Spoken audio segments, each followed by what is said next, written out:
Alright, hello everyone. Thank you so much for tuning in. Welcome to Jesters Hideout. I am Akira the White, yours truly.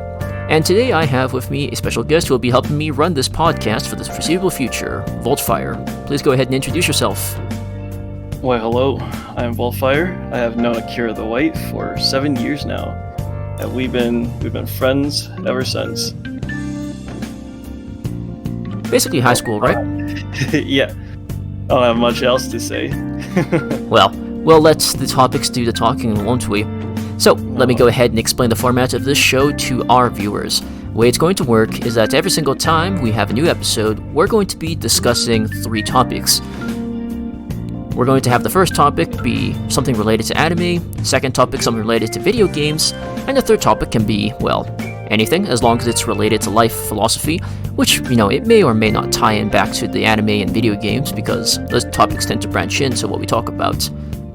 So, because this is our very first episode, and I'm pretty certain that the only thing you guys know about me is that I make a lot of content about Fate Grand Order, right? So I figured we'd take this opportunity, this first episode, to just give you a bit more insight on the kind of people that we are. So, why don't we start with you, Volt? Why don't you tell me a bit about the animes that you really enjoy?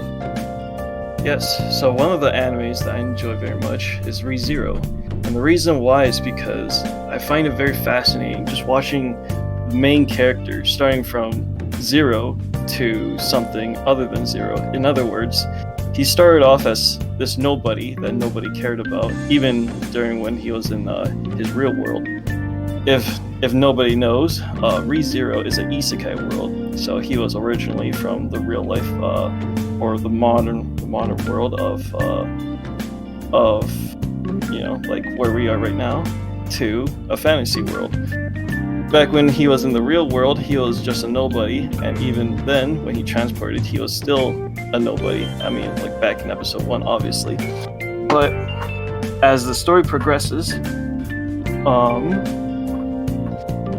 So hold on. not only, yes. So you said that you like it because he went from 0 to something, right? So is that just the kind of shows that you're into? I haven't watched Re:Zero myself, mind you, but Yes, I really do like those kind of underdog animes.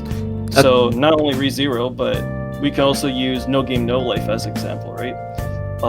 No Game No Life, when they're in the real world, the 2 main characters, although they are very well known in the online community, they were just nobodies, like in general in society. okay, so I mean, yeah, No Game No Life I did watch, and I sort of get what you mean, but like, would that also include stories like, Naruto, Boku no Hero Academia? Like, those are kind of underdog stories too, don't you think? In a sense, except the only difference between those two, My Hero Academia versus No Game No Life, was that My Hero Academia, Midori Izuku already made some friends, already made good impressions, and starting then, like, everybody liked him, right? While as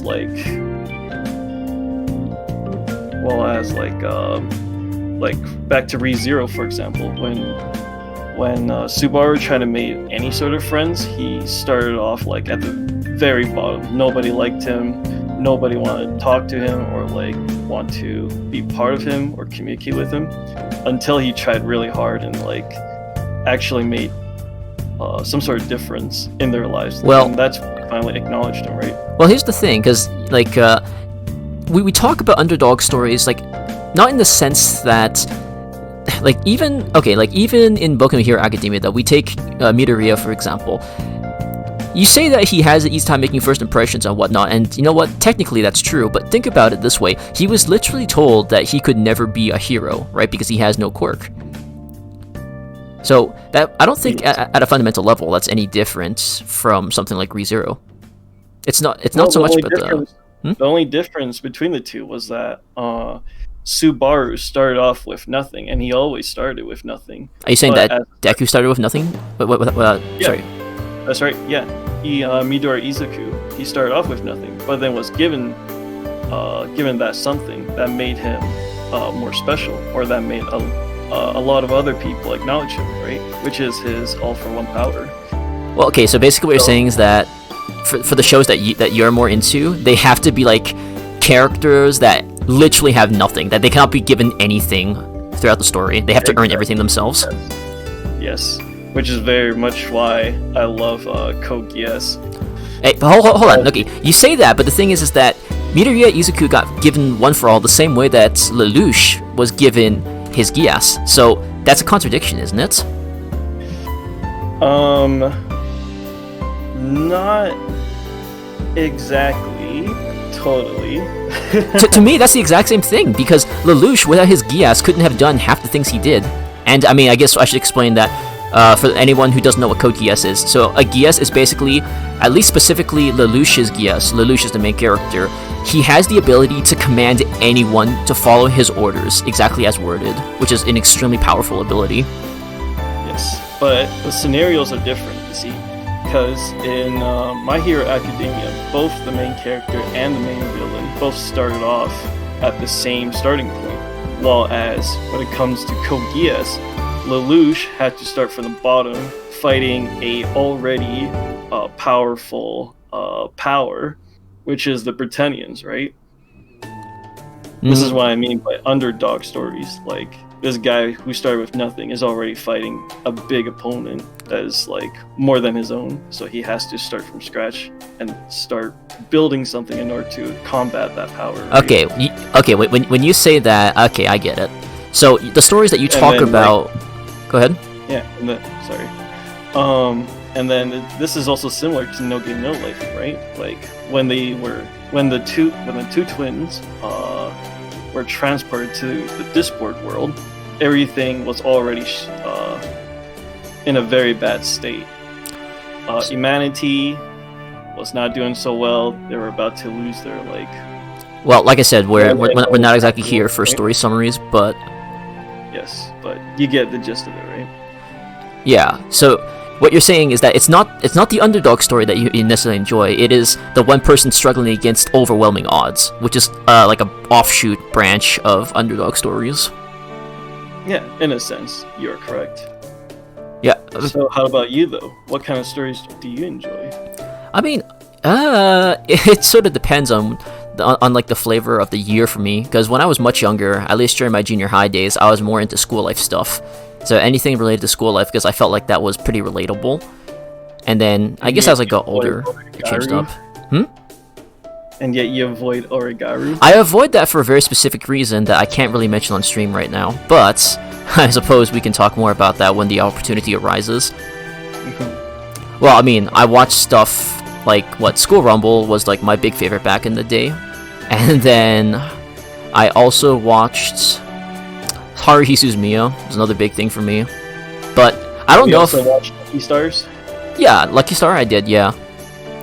So I don't know if Haruhi specifically counts as school life, but you know, because the characters were around the age of high school students, like that was sort of the appeal for me back then, and it just felt like anime was just this new thing that I discovered back then. It was like relatable in a way that I never thought before. I was actually a big video gamer before I became more into anime, right? Yeah. And then as I got older, I started liking more, action-oriented stuff. Like, clearly, I'm a big fan of Fate, right? So, the discovery of that one. Because Fate is a combination of both school life and combat, right? Right, exactly. It was like the hybrid that I was looking for. Because the series that I picked up that was sort of action-y before that point was, I guess there was Naruto and Full Metal Alchemist, but they didn't quite align with the school life part, right? Whereas Fate sort of did. And what is your opinion in My Hero Academia? Aren't they kind of the same, a hybrid of school life and combat? Yeah, and actually, that's one of the reasons why I enjoyed it, because on one hand, you have to worry about the hero stuff, on the other hand, you have to worry about the academic stuff, right? So you got to see these guys, all the characters, they're still being students, and they still got to deal with student stuff like writing exams, doing licensing certifications, internships, and all that stuff, which, to someone like me, that's really relatable. And then you have the superhero aspect, which is that's something I could never experience in real life, right? I could never be a superhero because I don't have that kind of powers. Like, the closest thing I might get if I worked, really, really hard would be a Batman, right? But I'm not getting above that. So that's something that on one side you have the part that you personally relate to, and on the other side you have the stuff that you just enjoy.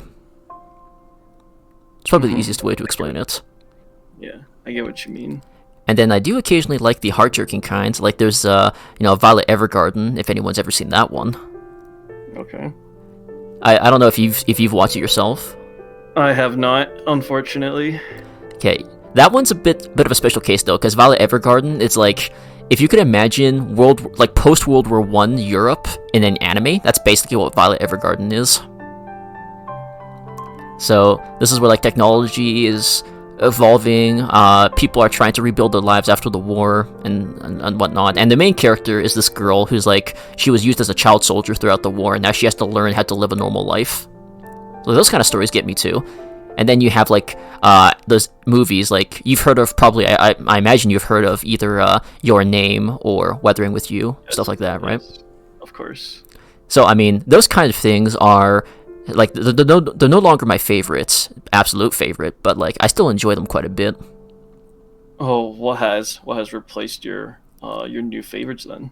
Or what is your new favorite now? Well, like I said, it's gonna be something a bit more action oriented. I still go back to that slice of life stuff and school life stuff every now and then.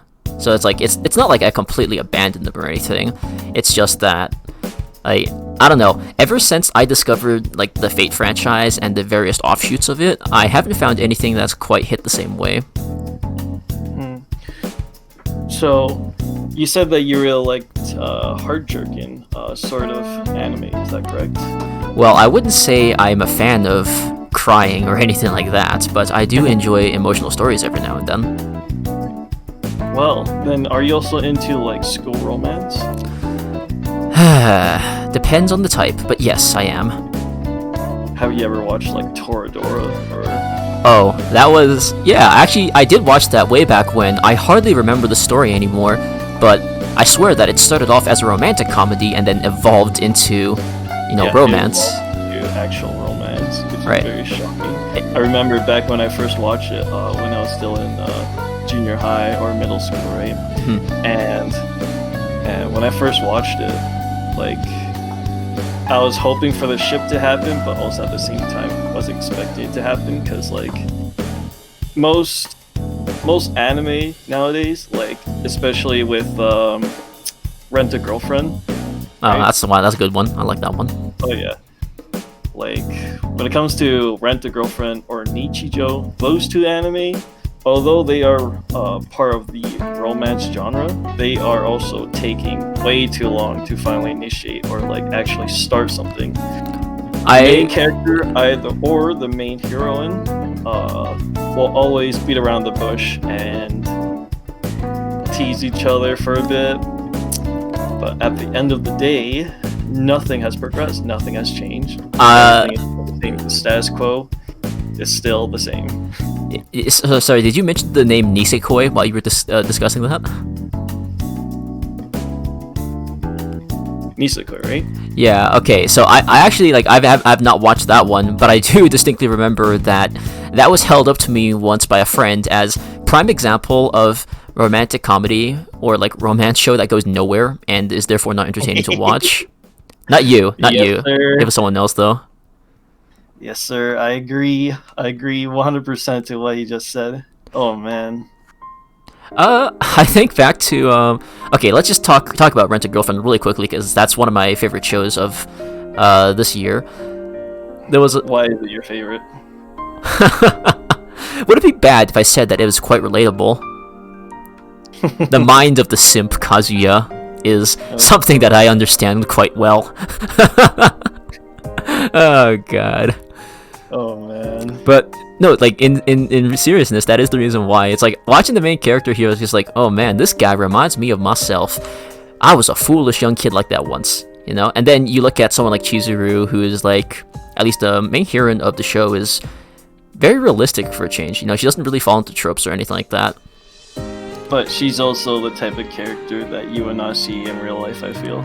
Unless she's one of your, like, best friends or childhood friends that you already met. Well, certainly. And like I said, this is the reason why they're anime, right? There's a limit to how realistic they can be. Without, like, not, like... it's always a balance of, well, at least I found with shows that I've watched, is that it's a balance of realism and then like what we imagine to be reality, right? Unfortunately. Yeah. Have too much of one and just it throws the balance off. So things have to be believable. Like, not necessarily true, but believable, right? Like believable as in like it could potentially happen in real life. But at the same time, the odds are very stacking on you. Like, that's also the reason why power scaling has to be a thing in shows, right? Could you imagine if the main character was just like, oh, through 2 days of training, I became immensely powerful, and now like nothing is a match for me? Like, outside of One Punch Man, I don't think that would work as a gimmick anywhere, I feel. So, speaking about One Punch Man, how do you feel about overpowered protagonists? I can tell you 100% that I do not like those sort of stories. One Punch Man is the only exception. And why is that? Okay, so level with me here. There was a show that I tried watching once called The Irregular at Magic High School, right? Yeah, I watched that too. Okay, so I was like, the first 2 episodes got me really into it, and then like the next, I don't know how many episodes I watched. I dropped the show like before I even hit double-digit episodes, but it was like, dude, is there anything that the main character cannot do? Is there anything that cannot threaten him?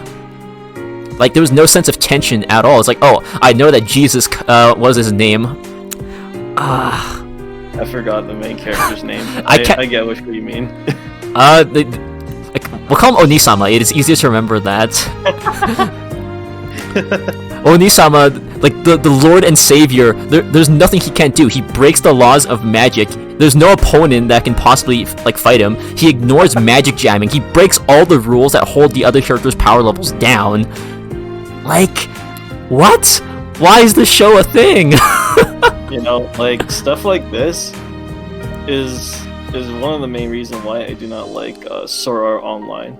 Well, not because of the whole magic part, but like for whatever reason, whatever Kirito does, it always works out for him. I mean, like maybe in maybe like during season 1, it was like, you know, shit's going down. But once he finally found his, that's fine. It's fine. But once he finally found his grounding, everything was just easy peasy from there. I remember the memes about as like we could sit here all day and you wouldn't be able to defeat me. Right. Yeah. How is it that, like, how is it so this was it, Sword Art Online does not make any sense at all, because like when you look in real life and you go online to any sort of online game, fighting game, shooting game, any sort of game that you could go online, right? And then if you were to look at the rankings, or if you watch tournaments like esports, Evo, right?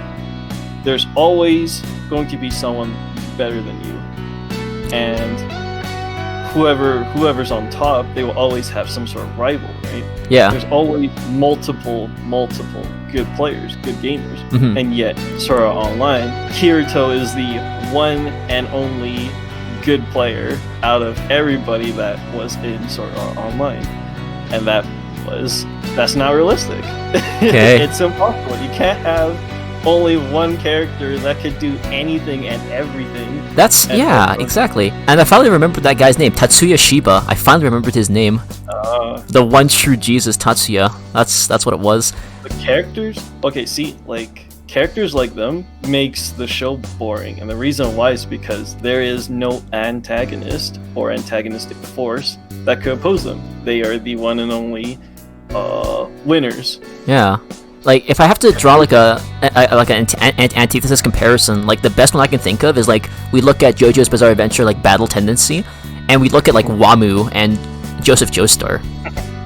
Like, when those two fight, you have no clue who's really gonna win, who's gonna come out on top, right?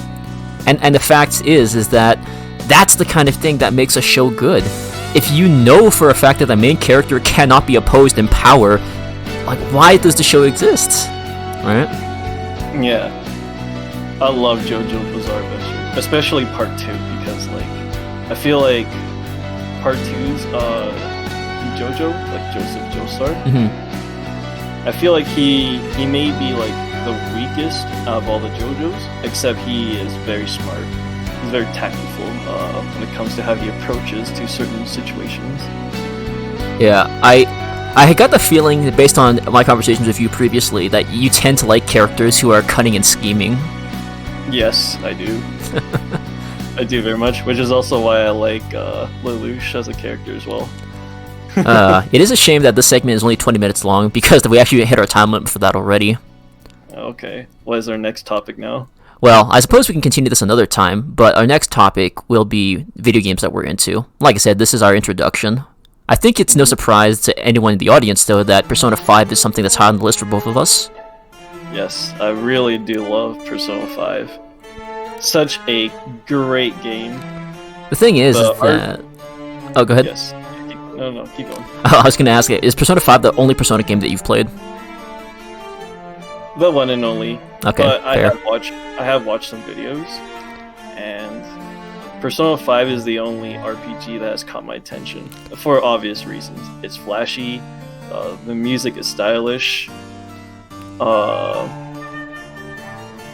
battle system is just, what is it like? It's not that different, but it's different compared to most RPGs. Like you compare to Pokemon or Fire Emblem, right?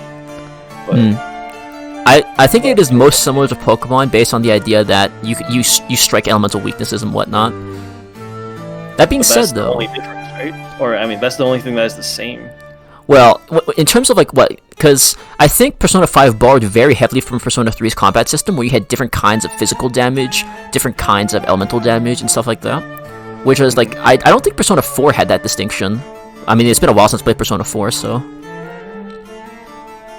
Like, you have gun, you have slashing, you have piercing. Yeah, I'm pretty sure that was a more complicated combat system than what Persona 4 had.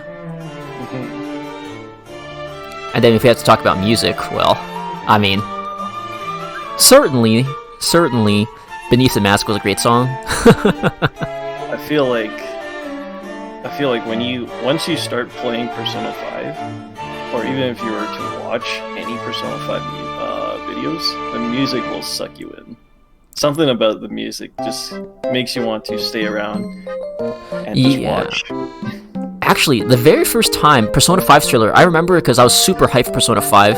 I remember I watched Persona 5's opening sequence when they first released it on YouTube, like before the game was even out. I remember crying a few tears of joy. I'm like, oh my god, this game's gonna be so amazing. Well, fortunately, they have answered your hype. Oh yeah, they did that and then some. Unlike most games as of right now, like Cyberpunk 2077. We don't talk about that. Well, okay, you know what? We will talk about that, just not today, because there's actually some interesting stuff that I've compiled in terms of information regarding what's been happening with that. And I think it's best we save that for another topic, because then we can also cover like stuff like No Man's Sky and Fallout 76. Yes. But specifically on the topic of Persona, though, I actually got into Persona because I watched the anime of Persona 4. So what is it about the anime that made you stuck to the series? It was actually a pretty surprising thing. It was that up until the point where I was in high school, I only enjoyed like shooter games, or like I was a big Halo, Call of Duty kind of guy. I never paid too much attention to RPGs, like with the exception of Final Fantasy, right? Okay. But then I watched Persona 4 the animation, and it was like, oh my god, this show is both funny and it's school life, and it's like it was a mix of everything that I wanted, right? Like, and it made me laugh a lot. Like the character interactions were amazing. And then I decided, okay, you know what? If the show is this good, then the game must also be this good, right? So then I gave the game a try, and it's like, oh man, I'm hooked. Better. Right? And the thing better because everything is extended. Like everything is explained. Yeah, and then I realized that they literally characterized the main character in the TV show, because like, you know how the main character is your character, right? So you control what he does. Right. They just made him pick the weirdest choices in all circumstances, and that they called that the main character, which I thought was amazing. It is amazing because like, could you really imagine like having your main character to choose all the standard or the bad choices? Right? Like you would just think while watching the anime, like, oh, the main character is pretty boring, or he's pretty dull, right? Yeah.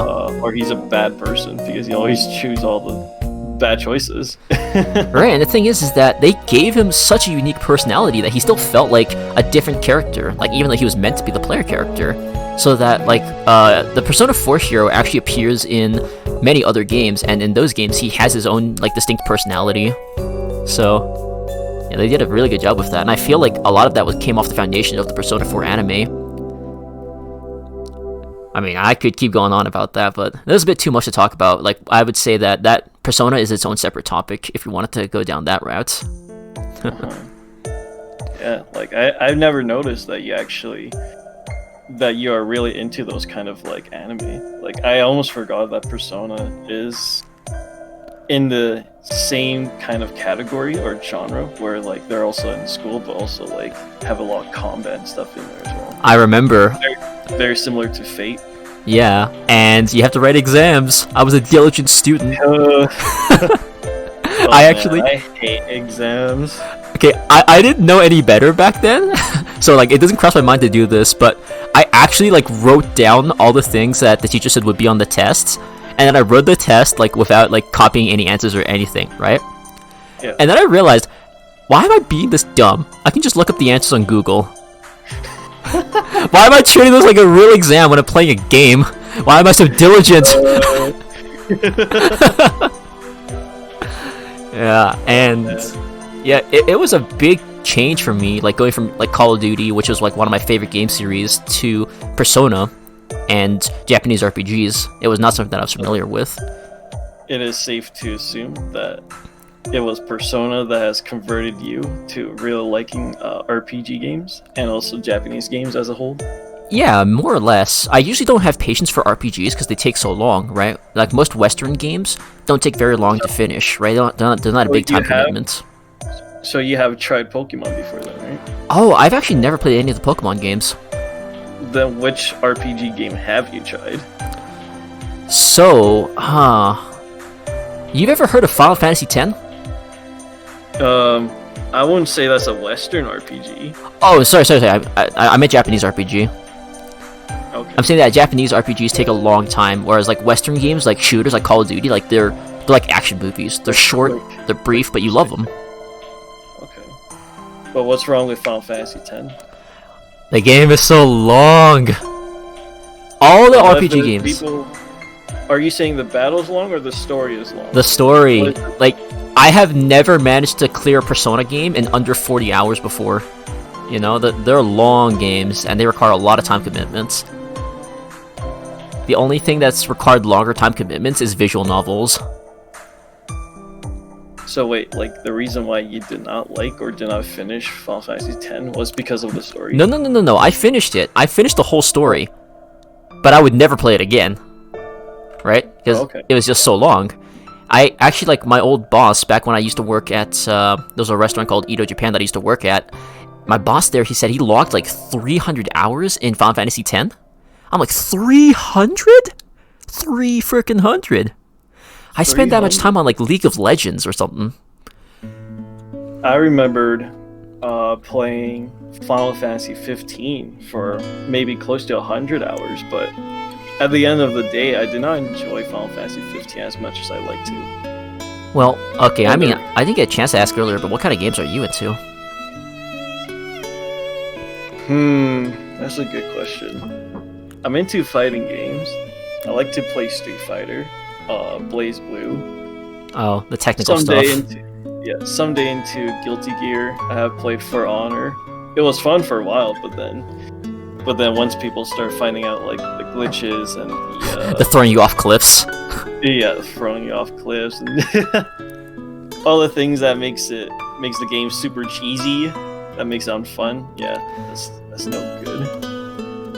What else is there? I also played Gundam Extreme Versus, like very similar to. It's a fighting game, but not your standard fighting game where it's like 2D. If you get what I mean. Yeah. So I remember you tried to get me to play with you. It's like you have full 3-dimensional movement, right? Yes, exactly. Something that I'm just not used to. So why is it that you're not into those type of games? I have a dislike of fighting games in general. I mean, I guess barring Super Smash Brothers and maybe Dead or Alive, mostly because I suck at them. They require a lot of time and patience to practice, and the execution's really important, right? Like, you remember playing Devil May Cry with me, that Right. you cannot do certain combos unless your execution is absolutely perfect, right? Your timing has to be absolutely perfect too. The amount of practice and patience required to put in that kind of work, though, then it's like, am I still having fun with the game at this point? And the answer is not always, right? For certain games, I'm willing to do that, but not all games. But you're saying that because, well, the thing is that you actually never gave the chance and gave your time to try out and practice with Gundam Versus. Why is that? I mean, that also is because I'm not into Gundam as a whole. So, like, fundamentally, we're still off of that bad foot there because A, I'm not into Gundam, B, I'm not into fighting games. You put those both together, and it's like, oh, well, I think I'd rather go practice Virgil in Devil May Cry 5, which I have been doing, mind you. I'm not saying that it's a bad game. Like, just because a game isn't something that I like doesn't mean it's bad. It's just that I don't necessarily derive the same kind of fun out of it. Like, you have people who will play The Witcher 3 over and over again, and then me is like, I don't know, what do I want to play another, like, you know, Western-styled RPG that takes forever to do? Never said it. Like, Have you actually played Witcher 3? I haven't. The game looks pretty nice to play, actually, but I couldn't even get myself to go through GTA 5, as an example. Oh yeah. You for some reason do not like GTA 5. Well, it's not that I didn't like it, it's that, there's, how to put it? Didn't catch your attention? Yeah, like, I do fall into that trap of, if it doesn't hook me right away, I might not want to play it again, even though it's a good game. Whereas, like, you know, I go back to Devil May Cry over and over again, and you know that, and that is because I get a rush when I play that game, no matter how many times I've played it, right? Yeah. Whereas, like, and GTA is, like, a bit more, like, I've seen some of the gameplay, like, it's a really well-made game, don't get me wrong, it's just, it's not quite the same thrill or the same rush. What about games that are similar to them, although not in combat but in platforming, like, let's say Mario? Mario. I can't remember Like, the last Mario game I actually went through. Like Mario, like Super Mario Bros. For DS, maybe? Like, that was the last one I played. Have you never played 64 or No. something? No. What, Sunshine, Odyssey? No. I've heard that Odyssey is a good game, but I have not played it myself. I have a Switch, and it's used exclusively to play Mario Party and Super Smash Brothers, so... Why didn't you buy any other Switch games? Well, I didn't have any other titles I was really into on Switch. Like, another thing you'll find, at least with me, for... I think basically everything. So, like, my friends have the hardest time getting me to watch a new series or start a new game. And it's, again, I'm in my comfort zone, and I don't like stepping outside of it with that kind of stuff. Okay. And I usually regret that down the line, because, you know, a buddy of mine tried to get me into Boku no Hero Academia for the longest time, and I just refused to watch it. And then when I actually watched it, I actually ended up enjoying it, surprisingly. Yep, I also introduced you to Code Geass. Yeah, I stayed away from that one too for the longest time. Like, I never watched Steins Gate or Code Geass until you forcefully shoved those down my throat, which Hell I'm yeah, grateful for. But And you're like, oh, this is actually a good anime. well, and that is the thing. Sometimes the act of getting the person to sit down and try something is usually the hardest time. It is, definitely. So, I mean, hey, EDF was that way too. You had to really try hard to get me to try EDF, right? Yep, I had a hard time convincing you, but I managed. Showed you some gameplays, told you why it was fun, and, you know, showed you the mechanics. Okay, I mean, in my defense, the game was also frustrating as all hell could be, so... Sometimes these games are only good because you have someone else to play them with. Definitely. As a single-player game, I would not recommend it. Like, it's just... What is it? If you play normal mode, I feel like it's too easy. If you play hard mode, it's too hard. There's just no balance in game. Oh yeah, like I've actually quit some games because of that. Is that right? What kind of games? Well, I mean, let's talk about gacha games, because that's basically how my channel basically got founded, right, off of gacha games. Yeah. There was a game before I Fate Grand Order that I played called Puzzle and Dragons. Not sure if you've heard of it. No, I don't know. Alright, so it's actually like this game where, like, in order to do damage to enemies, you have to move a bunch of orbs around. Like, there's a grid on the screen with a bunch of different patterns, and you gotta move an orb around to, like, line up certain orbs, and then when you make, like, a match of some sort, like a line, a cross, or something like that, it has special effects, and it does damage to enemies. And they have a lot of collabs, too. They actually have a Persona 5 collab, a Yu-Gi-Oh! Collab, and a bunch of other stuff, so you can, use Joker to fight Zeus, which I always thought was a funny thing. But the thing is that, yeah, that was the problem I had with the game, is that it got to a point where everything was either too easy or way too hard. Like, it just felt like there was no sense of reward. Right? I get what you mean, yeah. Like, if I'm to talk psychology for a moment, like, technically this is the kind of thing meant for topic 3, but you try the hardest for a task you want to do when it's just out or within the upper reaches of your ability, right? Yeah. If it's too high past that, you just don't want to try because you know you're not going to be able to do it. And if it's too easy, then it doesn't fulfill you to do the task, right? So that was kind of the position that Puzzle and Dragons had put me into. I don't know if you've had an experience like that before. Yes, I had experience like that before, except I don't remember what kind of game that gave me that sort of experience. I mean, it sounds like your repertoire is quite wide. You've done everything from, like, EDF to Street Fighter, and you play Resident Evil with me, so... Oh yeah, I also play a lot of platforming games too, like Spyro the Dragon, Mega Man X, Crash Bandicoot. Oh. Did you ever have a frustrating time in platformers, then? No, I haven't. Strangely enough, I feel like I just have a knack with platformers. Probably because my very first ever game that I've played was Donkey Kong Country. That was my very first game that I ever played. Oh, fair enough. Obviously, it was hard when I first played it because, when you start out with something new, you won't know exactly what you're doing. Oh, so but once you figure out like how the controls work, how everything feels, and then once you figure out like basically how the game works, that's when you can just breeze through the whole levels in game. There was actually two things I wanted to ask you just now. One, have you ever gone back to play that game again as an adult to see if you do it better than you did as a kid? And two, have you ever played Touhou? I have played Touhou. Touhou's very fun. Except like, what is it like? There's definitely not the kind of game I'd play. Sorry. Say that again. I said definitely not the kind of game I'd play.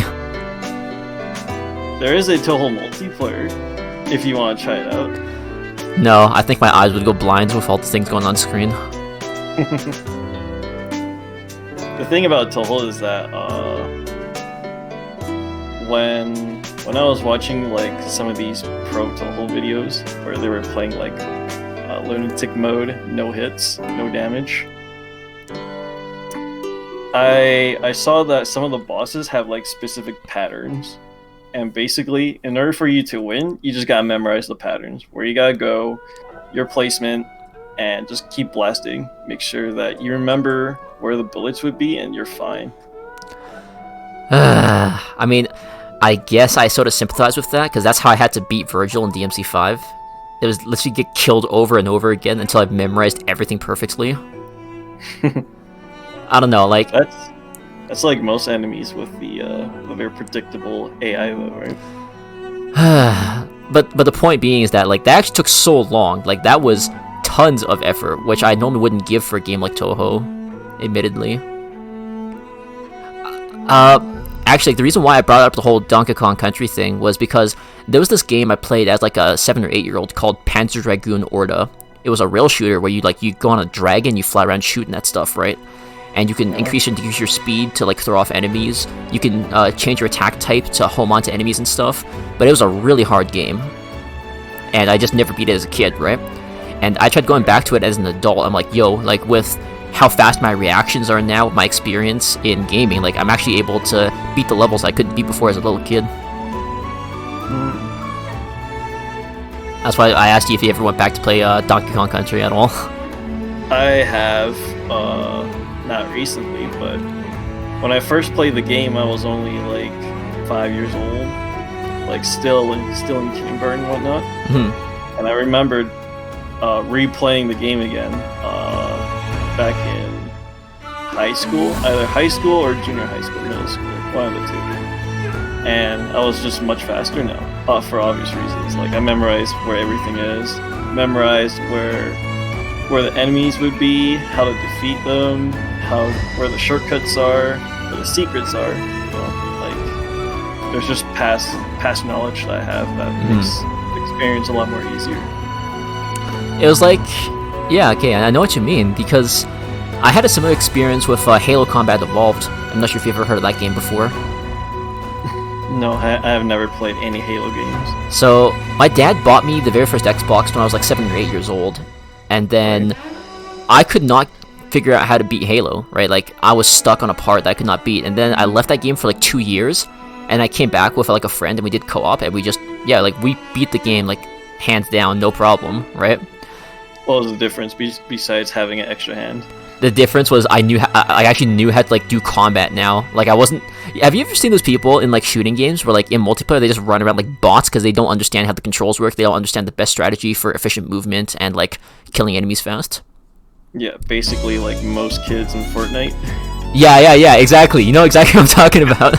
Yep. That's how it was. And then like I literally left Halo for 2 years and I came back to it, and then like my brain had developed enough to realize there are better ways to fight enemies, right? That's how it was. There are better ways to approach certain situations. Yeah, so when you mentioned that story about Donkey Kong Country and how like you had like, you know, pre-existing knowledge and stuff, it was like you combine that now with the aptitude you have, and then it just changes the way the outcome is, right? Yes, sir. Unfortunately, that's also... Oh, sorry, go ahead. Yeah, I was going to say, like, speaking of how to deal with certain situations, this reminds me of this EDF game and Helldiver games that we had. That is like, more like...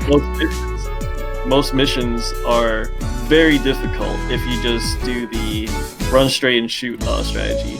Right. Like, you and I had to fail them so many times. Yeah, we had to fail them so many times.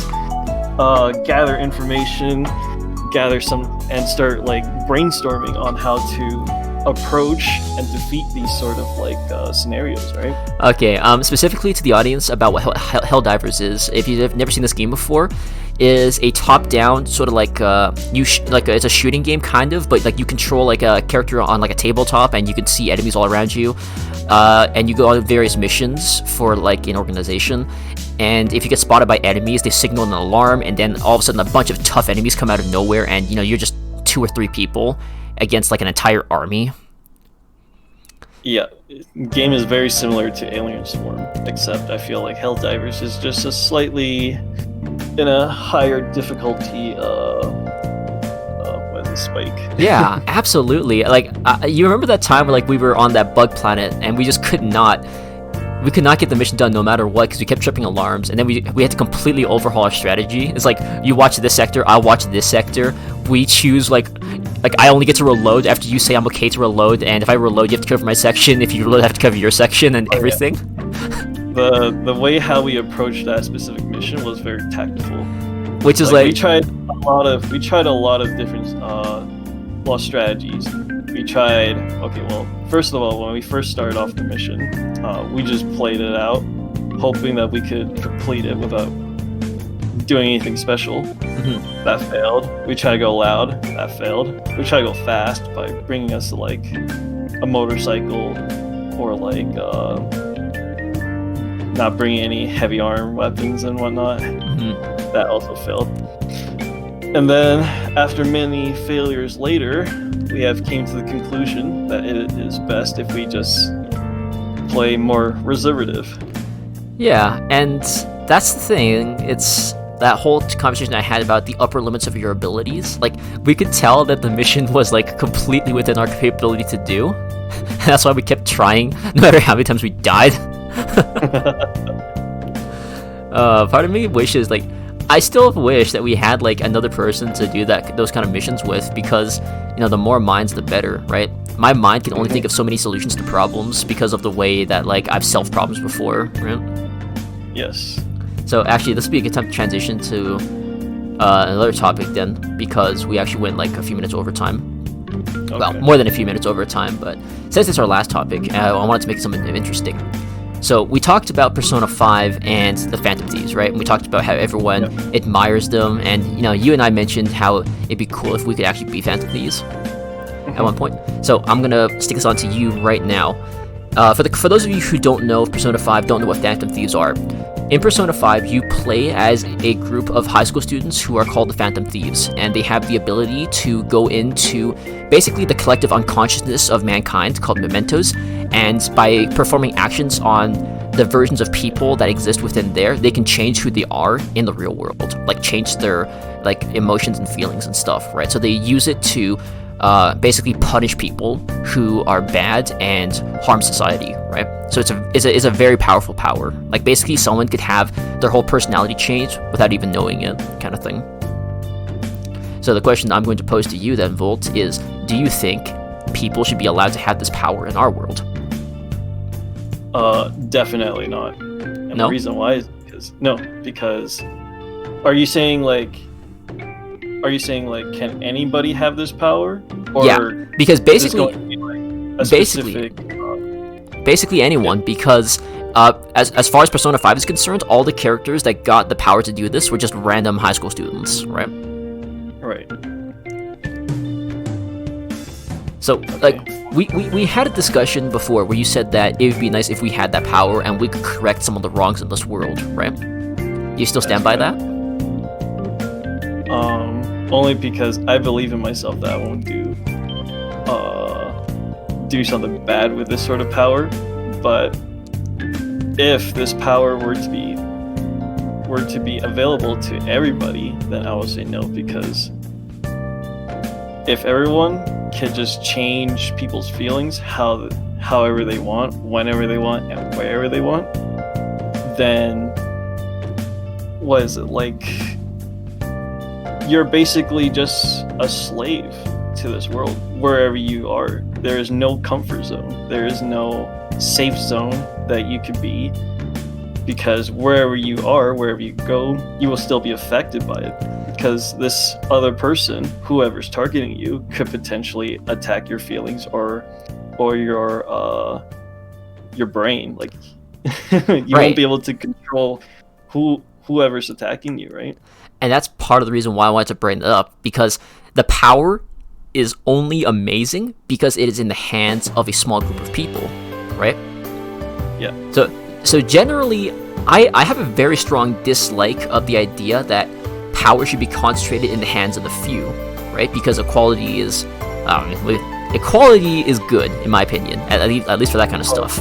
Now, Charles, like a V Britannia, would tell you that is not good, but the thing is like you're absolutely right. If everyone could have that power, they would abuse it, right? So that's why it's only right for a small group of people to have that power. I mean, when you look at the USA, right, and how the gun law works, nobody fears the police, and the reason why is because they also have the same power as them. They also have guns as well. So if they tell you to sit down and don't move, and one of the criminals are cocky enough to pull a gun, they will do it, because why not, right? They can combat the cops. Basically, in order to enforce a law, you have to have more power than everyone else, kind of thing, right? Which is why I feel like in Canada, a lot of people respect the cops more because they have the power to actually apprehend them. Well, that, and I also assume that it's less of a culture issue in Canada specifically, but I don't know for sure because I'm not exactly informed on that kind of thing. But now that you mentioned the whole thing with cops, though, I do want to mention that whole we're talking about power, we're talking about the ability to change people. Right. So you know how there can be cops that abuse their power, right? That's right. So here's the thing. If you give a small group of people like Phantom Thief powers, what guarantee is there that they won't eventually abuse that power? Well, there is no guarantees. They will use it for bad eventually. Some of them will. So, like, Ones with a corrupted mind will definitely use that power for their own selfishness. see, like, I would think that too. Like, I would think that if I were to be given that power, I would never abuse it, right? But I think I know myself a bit too well to not trust myself with power. Like, for a lot of the things I do in my life, I go out of my way to make sure that I do not have the power to disrupt someone's life. I do not have the power to hurt someone. That I am never tempted, or like the possibility, the means of doing something bad just does not exist to begin with, right? This reminds me of a superhero in the DC comics. You know about Batman, right? Yeah, I do. Yeah, so he has a lot of contingency plans in how to take down the Justice League's superheroes like Superman, Wonder Woman, Green Lantern, and all the iconic heroes, right? Yeah. Although he has a lot of plans for these guys, he also has a plan to take down himself as well in case if he goes bad. So what you just said like really resonates with with what we're talking about right now.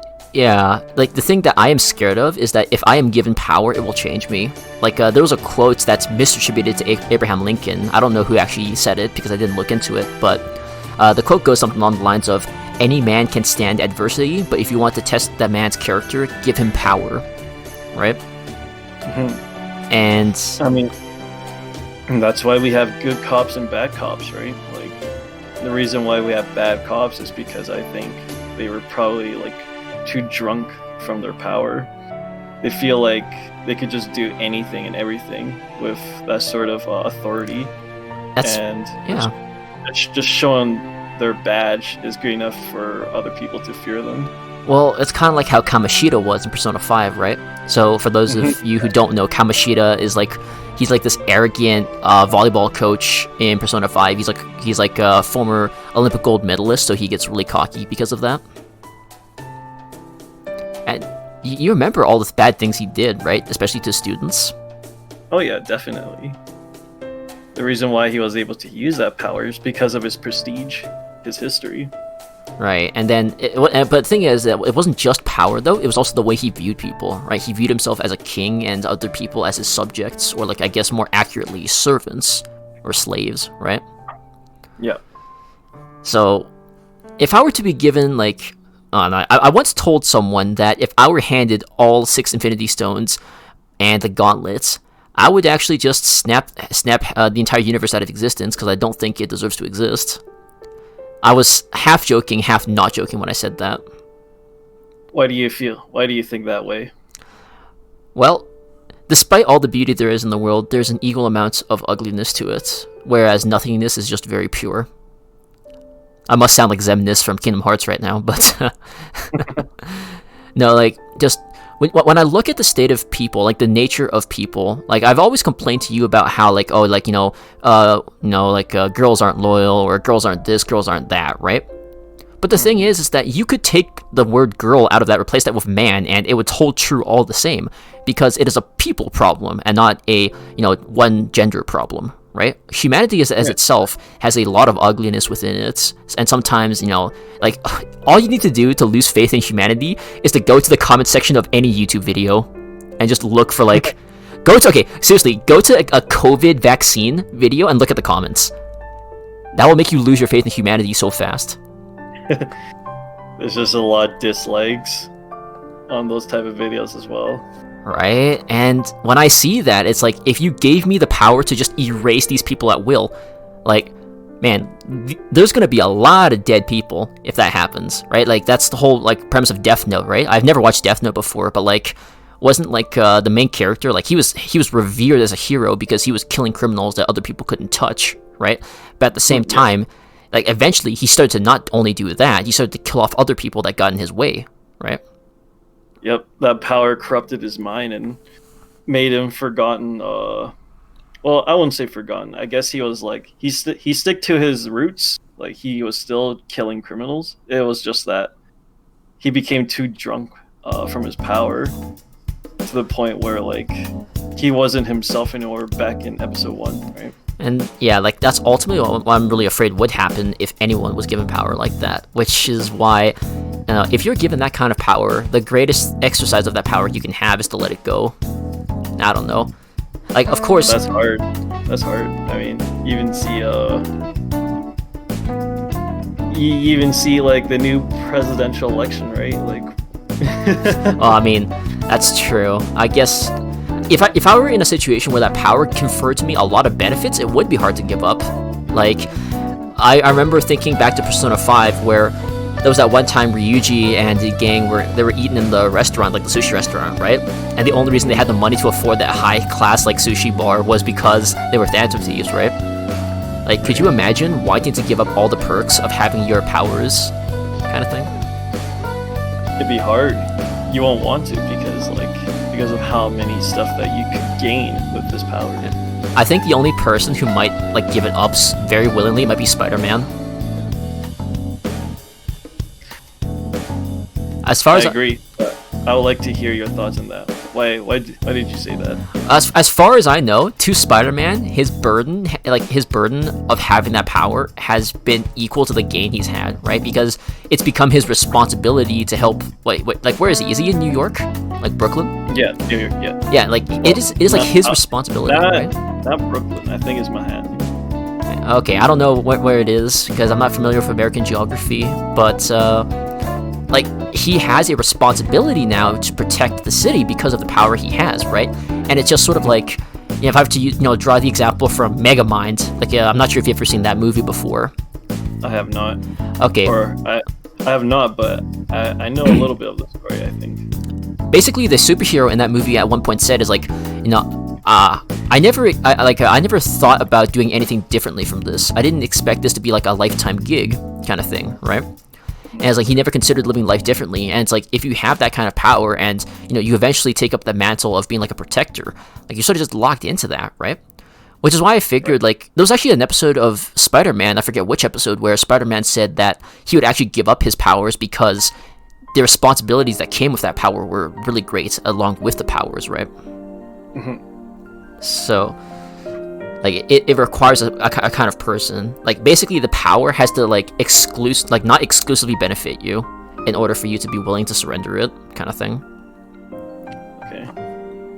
Or like, you watch Into the Spider-Verse, right? I did. I love that movie. So you remember that part where like, Peter B. Parker specifically, he said that when Mary Jane wanted to start a family with them, he got scared, right? And I just thought objectively, like, yeah, that would make a lot of sense because a lot of people know that Peter Parker is Spider-Man, right?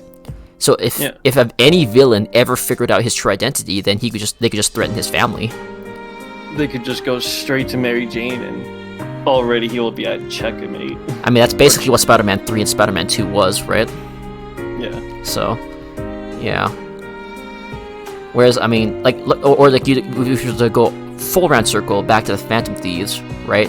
Like, they eventually figured out someone's real identity and then started going after them, right? Like, their enemies, basically. Mm-hmm. And, I mean, you open the game with, like, the main character getting thrown in jail because he's been caught. It's like, that's the kind of stuff that can happen. So, I don't know. Power is great, but only, like I said, it cost, right? Yeah, it's like, what did C2 say to Lelouch in Code Geass? Something along the lines of, the power of the king isolates? Yeah, the power of the king isolates you because of the, what is it? Because, I don't know, like... I forget the exact reason, but I just remember that, like, that really resonated with me, because the more power you have, the less human you are, right? And you lose your ability to connect with others. And you fall out of touch with your emotions and stuff, too. Well, you see, like, when you have too much power, the more recognition you'll get. But that recognition is that, like, people will see you as a threat or a protector, depending on what side you're in. And they'll always expect you to be there, right? Yeah. If it's the former. I remember this one scene, in the show called Justice League Unlimited, where Superman, he has this option to stop Lex Luthor from pressing the nuke button because he was the president in that show, right? Mm-hmm. Or movie, whichever it was. And I remembered Superman saying, or no, what was it? Lex Luthor. He said, "You can stop me, but if you throw me into jail again, I will just bail myself out and do the same thing over and over again. And you won't kill me because a hero needs a villain." And then what Superman replied to that was saying, like, he may like to be a hero because that's what he thought like was good, but he also doesn't want to do this over and over and over again. It's hard to explain. Like, there was more meaning into the scene. I'll have to show you a video of it later. But no, I get what you mean. He eventually killed Lex Luthor because I guess he was just tired of the cycle is pointless, right? Yeah, the cycle is pointless. It's actually the exact same thing that came with Megamind. So, but at the same time, because he killed him, he can't turn back anymore. Like, he is now a different man. He sees life differently. Like, it's actually pretty easy. All this time he's been restraining himself not to kill, and that was keeping him like being a hero, right? But ever since he passed that line, killing somebody, he has become less restrained, and by being less restrained, he is now like abusing his power a lot more. I have eventually lost his original goal, right? Because there's nothing holding him back anymore. I have a whole story to tell about that path, but that's gonna have to be for another topic because we're actually out of time for today. Oh, is that right? We're already done? We are already done. So for today's episode, I guess that wraps it up. So I'm gonna stop the music right there. I'm gonna say to all our viewers who may have tuned in for this, thank you all very much. We're going to continue with this format next time as well, except we're going to branch out into more specific topics now that you have an idea of what both me and Volt are like. So I will announce the topics that we'll talk about in advance in a post, and then you can just look forward to it. And as a matter of fact, if anyone has any suggestions for what they'd like to hear in terms of discussions to be had, feel free to drop a comment in the video. I'll look it over. But until then, so yeah, Volt, thank you very much for your time today, and I guess we'll have to continue the conversation on this another time. Yes, thank you for having me, and thank you guys. Thanks for watching the video. All right. We'll see you then. See you next time, guys.